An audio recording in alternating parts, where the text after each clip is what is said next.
Hi guys, welcome to Startup Diaries, a vlog where I document my journey as a 19-year-old founder building CourieX, an app designed to function as your academic headquarters. Honestly, I don't have everything figured out, and that's really the point. This series is going to capture the highs, the stress, the lessons, the late nights, and everything that comes with trying to build something bigger than yourself at a very young age. I'm really grateful for everyone already supporting me even at the very beginning of this journey. And maybe years from now, we'll all look back at this episode and realize this was something we started. Hi, I'm Obeng-Sackey. I'm 19 years old and a founder of a startup called CourieX. And today I just wanted to share with the world what I've been building for the past 3 months and let you all know where I want this app I'm building to go. Perhaps it will die, perhaps it will flourish. I mean, we'll never know. So this is just the beginning of the journey, and I decided to document for anyone who's interested in following to see how we become. Perhaps we could become the next Duolingo in the next 5-10 years. So let's go. So CourieX was really an answer to a problem myself and many others did face, and it was a problem I really noticed immediately I enrolled in first year, my first semester. And the problem was that we all had a very terrible way of organizing our whole academic life. I felt like there was little priority given to structures that were supposed to help us be productive in the area of our academics. Like, I always try to use a scenario where you picture the health life, where you always want to work out, go to the gym, track your calories, track your sugar levels and all. But then when it comes to the academic field, very little is done. It's all just read and answer the questions, read and take your exams.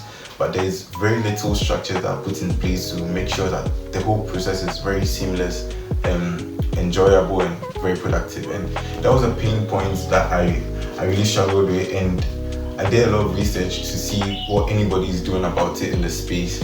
And I realized that not a lot of people were disturbed by it, but very little people were making the effort to do anything. So I just decided to solve that problem. So the idea of CourieX was first to be just an academic database. I really disliked the way we had very disorganized course materials. Some are in Telegram groups, some are in WhatsApp groups, some are in Google Drive.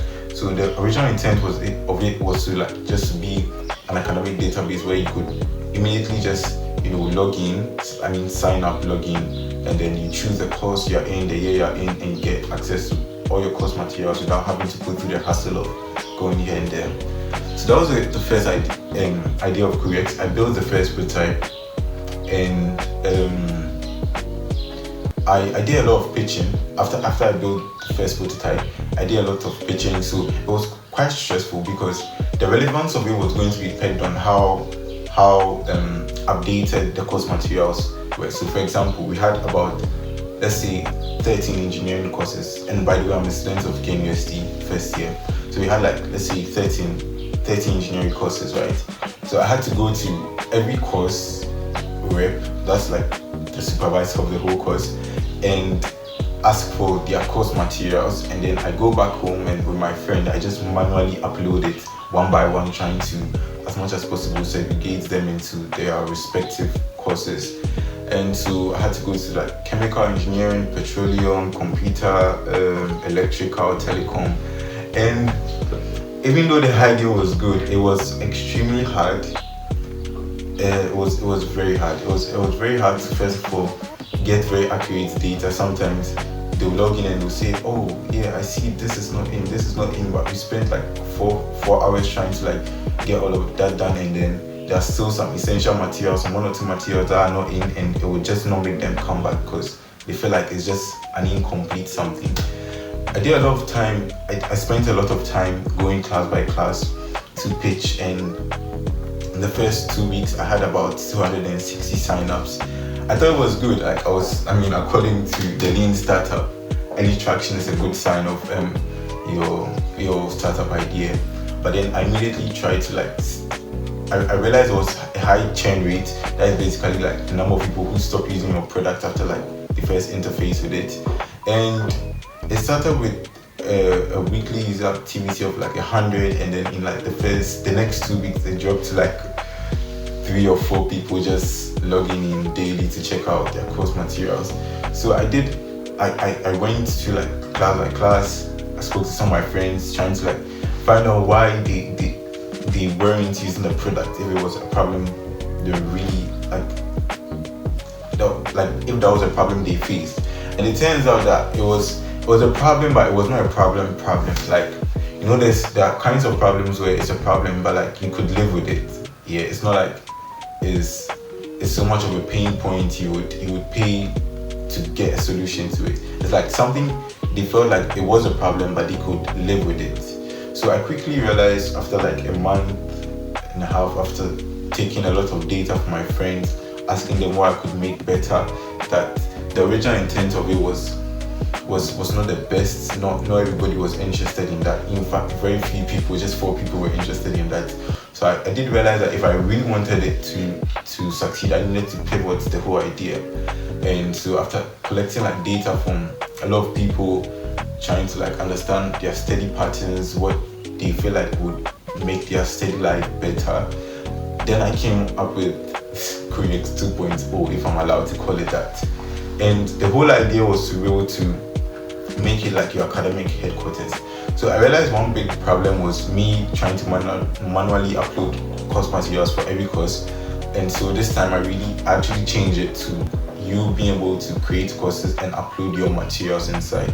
And it's really helpful. I mean, it gives you more flexibility to really organize your materials how you want it. Then I went on to add a quiz feature where you could upload your course materials, and based on the content of it, the CourieX is going to set quizzes. Based on that, I added 2 modes. Practice mode, where after every question you could just like see your answer, see why you're wrong, ask the AI why you're wrong and all. And then there's an exams mode where you're timed, and if you're not able to finish on time, we'll just give you a result, like just to simulate the whole exam feeling, right? And then we have a flashcard feature where, again, it just sets flashcards for you based on your course materials. And there's a chatbot, and unlike ChatGPT, where you usually have to send screenshots, try and copy and paste, like upload your course material, and sometimes we all know how ChatGPT can sometimes hallucinate and give you outside like content, like things that are not really in your content. And we really wanted to fix that. So what we did was to convert all the PDFs you upload and cache that whole data, so that the bot already knows like what is on your PDF without you having to like screenshots and copy and paste. So it's as simple as you just going through your course materials and you're like, hey CourieX, I don't understand the diagram in page 74, can you explain it to me? Without having to screenshot anything, and we'll just go there, fetch it, and then give you an explanation, and you just interface with it. And then we added a study planner, which I thought was quite essential. I realized that back then I really had terrible time management. They gave us the course material for the course, but then it was kind of hard to like time yourself effectively to be able to finish it. And by the end of the course, so I added a study planner where you upload your course, you tell it the number of hours you want to study that particular course per day, the intensity of it, how confident you're already in that course material, and the examination date. So it would say a whole planner, which I've tested, and I believe that if you're able to like just stay consistent, it's very realistic. So if you're able to like just stay consistent, so then you should be able to like complete the course material. And I mean, there are more features coming, but basically this is what it is for now. I've been working on this social network feature. I did get that inspiration from Gizmo, where you could, add your friends, set challenges, set quizzes, send it to them, play games, set study groups, set like expectations, like a whole like social network feature to make it more interactive and engaging. And I have been working on that. That part is not finished yet. So for my like MVP, all I've just spoken about is already finished. And yeah, that's basically what it is. I did take inspiration from quite a lot of apps. I was trying to make it as interactive as Duolingo. They have nailed it excellently, and I love the way just the whole feeling of Duolingo is like you just want to go back to the app to use, because it feels so gamified and interactive, and it's not some boring UI where you're just trying to like, you're even frustrated using the app, right? I really did take inspiration from that side.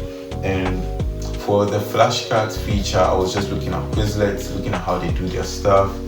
Not much from them, but like, I mean, they came in mind.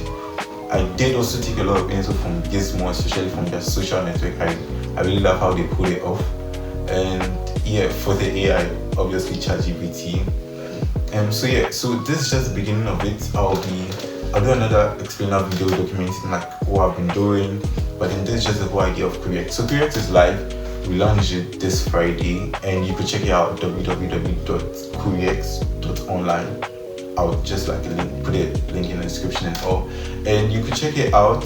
There's an email and there's a WhatsApp number there. You could tell us what you think about it, because it's built by students for students. So the idea is to make it as flexible as possible for you, because like it's for you and I, right? So just check it out and let me know what you think. Let me know what you think like needs an improvement, what feature you would want to add, what feature you think is irrelevant, and then let's kind of like build a community where we are just doing it for ourselves and trying to grow. So I think that's what I have to say for now. I'll make other videos, as I said, explaining maybe a more detailed video of how I did it, what I'm doing, the bottlenecks, what next I'm working on, and yeah, so that's about it for now. I've created a Discord channel where I would want all of us to like join and share ideas and let us know how everybody feels about it too and how best we could use it. So for now, this is it. Again, I'm Obeng-Sackey, and yeah, thank you very much for following.